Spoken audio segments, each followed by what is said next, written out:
So let's get to the dailies and find out what the dailies are saying. Sport for choice, literally, sport for choice. I must say, okay, let's see what the Daily Independent newspaper is actually leading with. The Daily Independent newspaper will have a flurry of papers, but we're being joined in the program by a guest analyst. He's a media consultant and the chairman of Guild of Public Affairs Analysts of Nigeria, joining us virtually from Enugu State. Thank you so much, sir. Mr. Ambrose Igboke, thank you for joining us on the program. If you could kindly unmute your device, I guess you can hear me, so you can unmute your device so we can hear you. Can you hear us now, sir? Oh, dear. So we will try and get Mr. Igboke to join in. Can you hear us now, sir? Okay. Daily Independent, clearly, is where we lead from. 6 months to deadline. 6 months to deadline. Only 14 banks have met recapitalization. 6 months to deadline, according to, not according, because everybody's familiar with this story. That's what the Daily Independent is leading with, 14 banks. So recapitalization has happened. I've forgotten all the numbers, but I know the biggest of the banks is expected to have their capital base at about 500 billion. And then the sub-national banks, regional banks, and other microfinance banks, they have basically the CBN, since the coming in of Olayemi Cardoso, who said, look, if we want to do big things, then we must go big or go home. We cannot have a bank. We cannot, Kelly, do you know that at some point, I don't know now, there was a time that if you put all our banks together, one telco company in terms of capitalization is bigger than all of them. So if the government wants to do a 500, let's say a $300 billion project, which bank is it going to borrow from? So we now resort to international lenders and all of that. That's why the CBN has said, for where the country is going, for a $1 trillion economy and more, and for further strengthening of the financial system. Let's be clear, Nigeria's financial system has done quite well. If you compare to what even happens in America, the speed at which you get money and all of that, the fintechs, the way they are giving the conventional, traditional banks a run for their money is something to commend the fintechs for. So everybody's their game, they're putting on their A game as far as this is concerned. But what we're talking about here is the recapitalization. So what happens is, if any bank doesn't meet the capital base of the banking sector, you may have to merge or you go home. So we're happy this is being put, you know, in the front burner by the Daily Independent as a reminder to all of us. So don't worry, even if your bank merges, doesn't mean anything will happen to your money. We have the NDIC and all of that to make sure that all of your monies are, you know, safe for this. But Kelly, why I'm happy with this is the fact that so that banks can really be supporting the economy, especially the private sector, to do the kinds of projects that are quite transformational, because they can't lend what they don't have. Yeah. Although the CBN has tightened a lot of ropes in terms of the CRR, the cash reserve ratio, and all of that. But they don't. So with those numbers, it's important their capital base is as huge as it can be. It's not just for bragging rights. It's not just that we are big banks. It's also to be able to support the economy, whether it's the public sector or the private sector, to do big things. I'm happy with the president saying that, look, in terms of a non-oil sector revenue target, we've met it, so that what they call the crowding out effects in this banking sector, it doesn't crowd out funds for, you know, the private sector. So yeah, to that extent, well, this is just keeping tab on all the sectors, the big banks and the soon-to-be big banks. So we may see, I don't know whether we're going to see a change of name and all of that. I was just trying to remember now how many Tier 1 banks we have in Nigeria. I think there's just about 4 or 5 of them. No, we have more than that. We have the FUGAs, the First Union Bank, United Bank for Africa. We have the GTB. We have Access. Are you sure there are more than 5? No, that's what they call them, the FUGAs. You know, because it's an acronym for the big 5. Yes, I've been wondering at what point, how long is it going to take the other banks who are in Tier 2? No, some of them have already met the target. To step up to Tier 1. But someone had said that, look, you know what, the banking sector is where you have one of the biggest frauds in this country. But let's not go to that. I understand that Dr. Ambrose Igboke has joined us now. I think we have your audio media consultant and the chairman guild of public affairs analysts, Enugu State Chapter, live for us from the coal city. Ambrose, I wonder if you want to respond to this particular headline, but allow me to squeeze in this one here. This Nigeria's next. It says, Rivers, the countdown to end of emergency rule begins. This Nigeria, Rivers, the countdown to end of emergency rule begins. The prosperity of progress of the state's paramount, says sole administrator Vice Admiral Ibok Ete Isbaz at a special Thanksgiving service. So we are almost back to democratic rule, Dr. Igboke. I think just about 3 days to go. September 18 is that day. I wonder what your thoughts are, but seriously, what's the idea of a Thanksgiving service? You just took it off from my mouth because I asked myself, what's the man doing Thanksgiving for? I mean, it should be time for sober reflection. What are you thanking God for? You're thanking God for that there was problem in Rivers State in the first instance, or are you thanking God that you are an illegal occupier of a position? I mean, in Nigeria, we tend to mock the spiritual. We tend to mock God. I mean, we have seen instances of people of questionable character come to church and do Thanksgiving and all those things. The Ibas should just bow out quietly and go. I think the power got into his head. He became too powerful, and then he was behaving as if he was the elected governor of Rivers State. And then this one doing Thanksgiving is a high time. He would have just quietly walked away, and then we know that he has done what he needs to do. Curiously, Wike was not there, and Fubara also was not there. So that will raise a lot of questions. But this is our attitude of Thanksgiving. Every time we buy a car, we do Thanksgiving. We build a house, we do Thanksgiving. You travel, you get visa, you do Thanksgiving, and add testimony to it. All those things, I think they are mocking the spiritual. We should concentrate on more important things than this show of religion. Jesus Christ told us in the scripture that we shouldn't even know what the left hand and the right hand should not know what the left hand is doing. So what's this show of deceptive gratitude to God? Then when you talked of the, let me just quickly comment on the bank issue, the recapitalization. I remember, I think it's 2006, 2007, when Professor Charles Soludo, then as CBN governor, led the drive for the capitalization of the banks. Before that, we were having mushroom banks. The banks were almost in every street. Everybody wanted to be an MD CEO of a bank. And we couldn't even, there was so much, it was watered down. But that recapitalization helped, in bolstering our banks. I think the capitalization of 25 billion naira. I think it is now time to move forward upward. But again, there is something curious that the federal government has been afraid to do.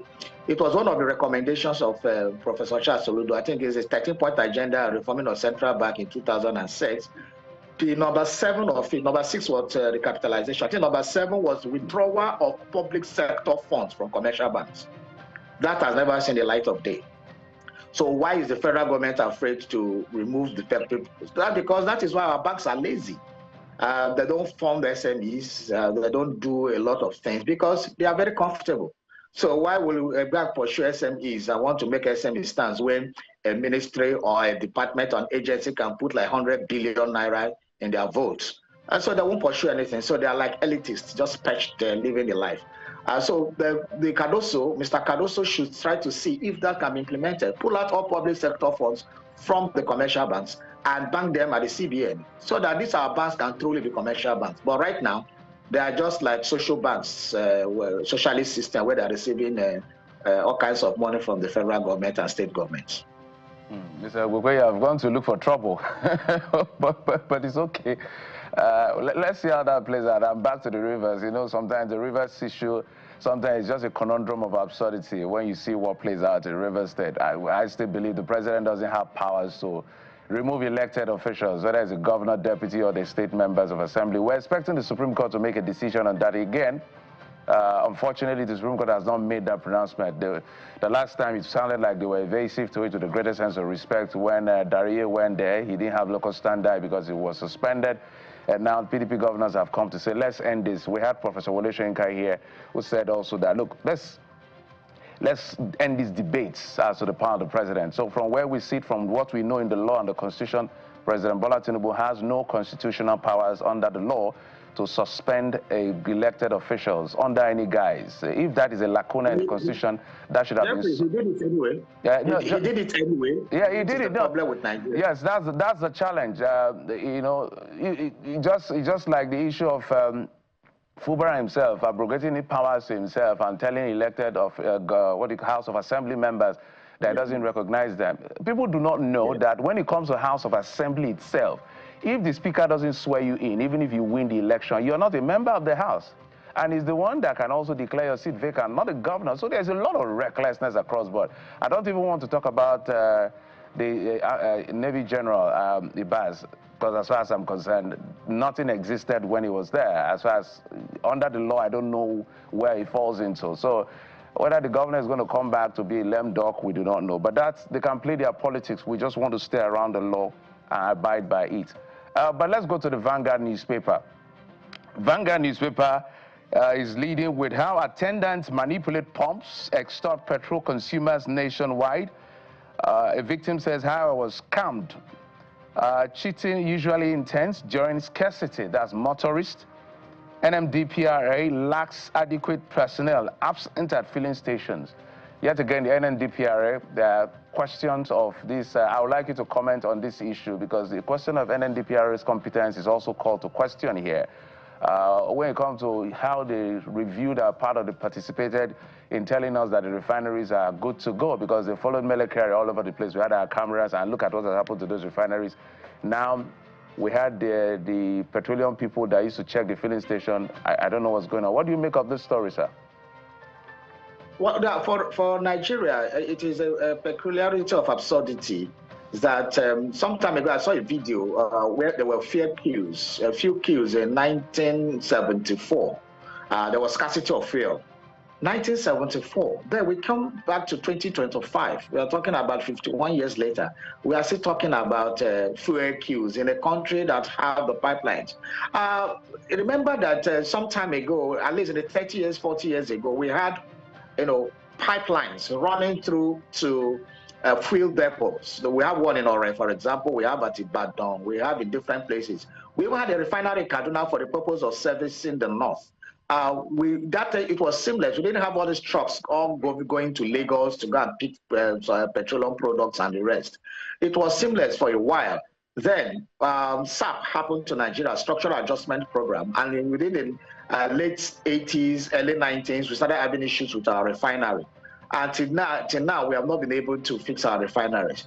I think it was, it took Dangote just to a man, just a single company, to show us that it was not rocket science to, build a massive refinery. And he did it under a few years, and his refinery is working. I think it's also very clear that there are some convoluted conspiracy to ensure that our public refineries do not work. Because when you calculate the turnaround maintenance time that have been done on our refineries for the past 30 years, going to billions of naira, you start wondering, what were we maintaining? In every year budget, we see maintenance of Kaduna refinery, Warri refinery. People are earning salaries, working in those refineries, doing nothing. And then what has happened to the PIA? We talked about modular refineries. Nobody's ready to invest in modular refineries after the PIA Act. So what is the problem? Is it that the government are not even giving the support needed? Is it that just like what Aliko Dangote said one time, that some people are having refineries in Malta, that is why they don't want refineries to work? Who are those fleecing Nigeria, making money from making our refineries not to work? Look at all the like we use the word paparazzi and all the media optics that happened in the Port Harcourt refinery. Just because Dangote opened his own refinery, all of a sudden NPC ran to Port Harcourt and gave us flashes of light in the whole place, and we thought that we had something going. Just few weeks, the thing packed up. Now none of the refineries is working. And nobody, the paradoxical thing about this is that nobody is even being questioned. Nobody is being arrested. Nobody is being fired. Nobody is being jailed. And we're just contained like that as if nothing is happening. So the refinery is a monumental failure that we have had, and something must give way. But rather than chasing those who are making these things not work, the federal government is interested in increasing tax, doing all sorts of things against the citizens. Dr. Agboke, let's move on and take a look at the leadership. I'm trying not to say anything about the refinery because I remember my last interview with elder statesmen and former presidents of this country, Chief Olusegun Obasanjo. He actually made a proverb, where he said, if you sow 200 lies, you would get to harvest 200 lies. So I'm trying not to say anything about those refineries now. But hey, I know that the former GMD, Mele Kyari, was invited by the EFCC. Let's see how that goes. Perhaps he can do some sort of explanations for what has transpired or what transpired under his leadership. Talking about leadership, the leadership newspaper is next. It says, evacuate now. Communities near Niger, Benue, Gongola rivers are told as federal government issues fresh flood alerts to 10 northern and 1 southern states. This is a big concern. I think about in all we have about 11 states there that have this flash, this news flash of, you know what, you need to be on red alert. I wonder if you're really concerned about this flooding, because it looks like every year we're back to issuing these alerts, and after this year we go back to square one. While other countries are busy, Kelly, other countries are busy fighting natural disasters, flash floods, torrent. We are, always going in the same cycle with man-made disasters. What is the source of this water that is flooding the whole place? It is a dam from from Cameroon, where there was an agreement that they'll build their own dam, and that Nigeria should build a holding dam somewhere in one of the northern states, so that when there's an overflow of water from that dam from the other country, that the Nigerian dam can hold it. But Nigeria, for over 50 years, more than 50 years, Nigeria has refused to build its own dam. So when the dam overflows from Cameroon, it now floods the whole of that place. And it's very painful and embarrassing, and also it's very shameful that we have what we call National Emergency Management Agency, NEMA, doing nothing, just issuing press releases that people should pack to where? Government did not make any available alternatives for them. The government did not even say, okay, these are safe places. Normally you have safe places. This is a recurring thing until you're able to find a permanent solution. Actually build safe places for them. No, they didn't do that. We have a Ministry of Disaster Management. What disaster are they managing? So this comes to show the failure of government to do the most needful and critical interventions for the citizens of this country. So every year, and we know the particular period of the year this comes, when the dams overflow. Yet we have remained for over 50 years doing nothing. That shows insensitivity of government to the citizens of this country. 10 states out of 36 states. This is more than a quarter of the states in your country. Yet you sit down. For those who have seen some of it, sometime I was in Lokoja twice or so when this thing happened. The entirety of some part of of that town is submerged. Buildings go, roads are flooded and abandoned. It's a deep crisis. Yet, year in, year out, some people sit pretty well in Abuja and they issue statement and said people should evacuate. Evacuate to where? They didn't even provide apparatus for evacuation. What are the equipment? What are the facilities that are provided for people to even evacuate? What have you done for containment of this flood? Nothing over the years. Yet, year in, year out. It's because there are no consequences for failure in this country. And that is why people just do whatever they need to do. If a small flood happens in some of this country, the minister is gone. Even if they are natural floods, these are not natural. These are things we did ourselves and we have refused to tackle over the years. Yet, next year, somebody will issue this statement, will issue it again, and nothing happens. It's a pity. Bad behavior. Let's hope that I don't know, nothing to add to it. Let's go to the Guardian newspaper. Guardian is leading with something. Schools are resuming today. Most of the schools in Nigeria. Okay, let me say Lagos and every other place resuming today. So, see how the Guardian captures it. Parents struggle with steep tuition hike as schools wrestle rising operational expenses. So, the numbers they are giving is to the tune of about 25 to 100%, whether it's the schools for the big boys or the public schools or the private schools. Parents are really having a very difficult time right now to be able to afford fees, because the institutions themselves, some of them arbitrarily increasing fees, some not arbitrarily, but they have to hike so that they can cope with operational expenses from fuel to all of that. What do you make of this story?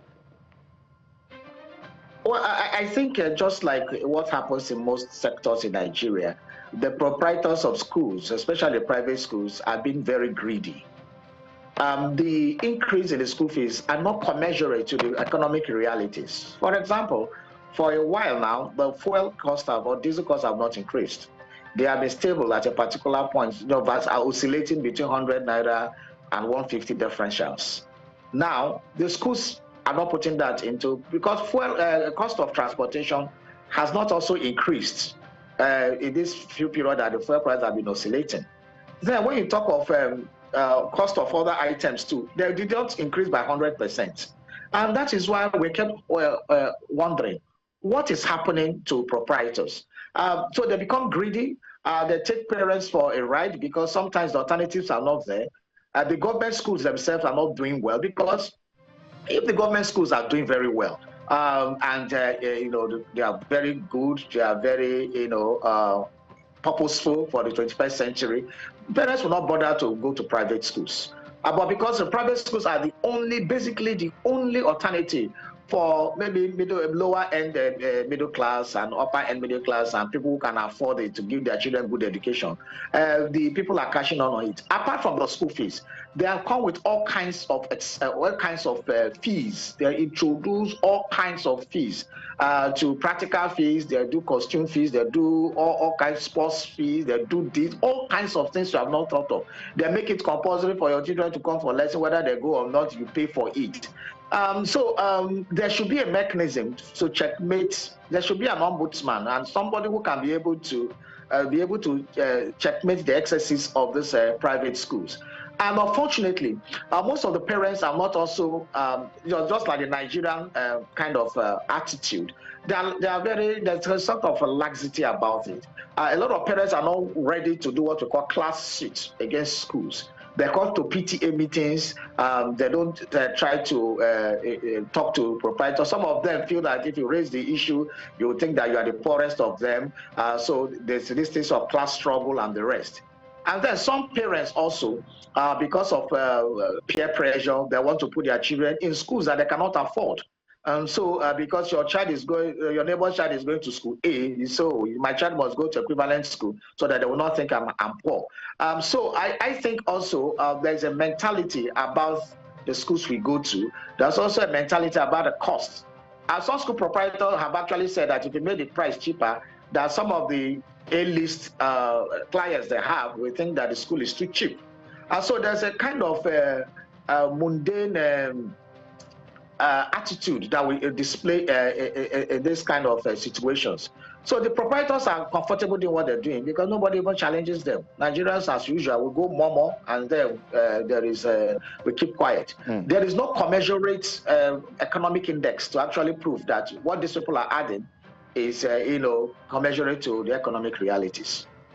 Dr. Igboke, just before we head on to the next paper, I wonder perhaps if you think this is a deliberate attempt to make federal government-owned institutions or schools not to work so that people can take their children to privately owned schools, because it's almost like this is what we try to create in systems where the ATM is not working so you can use the POS, and it looks like now federal schools. I went to a federal government school in Cross River States, and if I don't think that I would like my children to go to any federal school the way things are going. So I wonder if you think this is a deliberate attempt to make these public schools not work so that the privately owned schools can flourish? No, I wholly agree with you because it got to be like a gang up of the people who are supposed to make the system work against those of us who are those ordinary citizens. We talked about the refinery earlier, where in a country, we're a country that produces crude oil. We are the only country that produces crude oil that imports refined products. Yet we are comfortable with it because somebody somewhere is making money off it. Now, I attended sometime, I think 3 years ago, I attended a reunion of the, command secondary school at Abakaliki, where some of my friends were part of, and I went to see them in Enugu here where they came. And you could see that there was an admixture of both the elites, the middle class, and the lower class. Everybody mixed together. The children of the poor were going to school, the children of the middle class, and the children of the rich. But we don't have that anymore. So what we have now is that the elites are on their own, attending the schools where you even pay in dollars. You hear school fees of 5 million per term, a term, and then you hear so that in a session you are paying 15 million naira. Then you have people who are struggling with 10,000 naira. You have schools that are not accredited. You have schools that teachers are not even, registered. So all kinds of things are happening. And the public schools that you said, there are no go areas. Look at the unity schools we have around the country. That used to be the pride of the nation. Look at, for example, even schools like King's Square College, Queen's College, that used to be modeled after the top schools in around the world. They are just shadows of themselves. So it's a big shame that we cannot even maintain what we received from our founding national leaders. The generation that came after our founding national leaders, all those that became president in the 70s and 80s, are those who are pushed out in this mess. Right. And it's a shame to them that what they received from Awolowo, from Zig, from Tafawa Balewa, and all those crop of national leaders, they could not even transmit it. They inherited, they went to free schools, they were eating chicken. Remember the Ali Mosgo riot of 1976 or 78? Was called because there was no food chicken. Dr. Boke? So that is how comfortable they were in schools those days. And then now they could not transmit those things to the next generation. And here we are suffering. Yet some people say we are lazy youths. Dr. Boke, you know what? Let's just head to the New Telegraph. It stays with Nigeria's education sector. It says that pro-chancellors demand end to varsity strikes, urge federal government to deal fairly with unions. It says there are other riders there. It says commend government's moratorium on new universities, call for review, increase of budgetary allocations to education.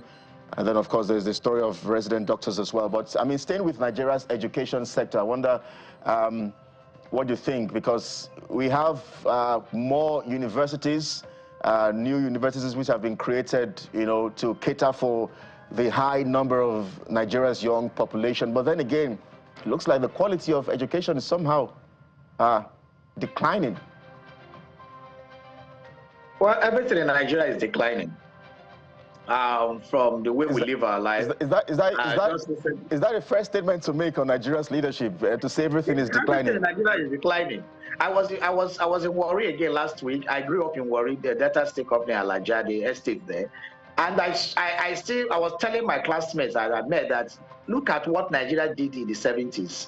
I mean, the signs of planning, the signs of quality of life are still showing.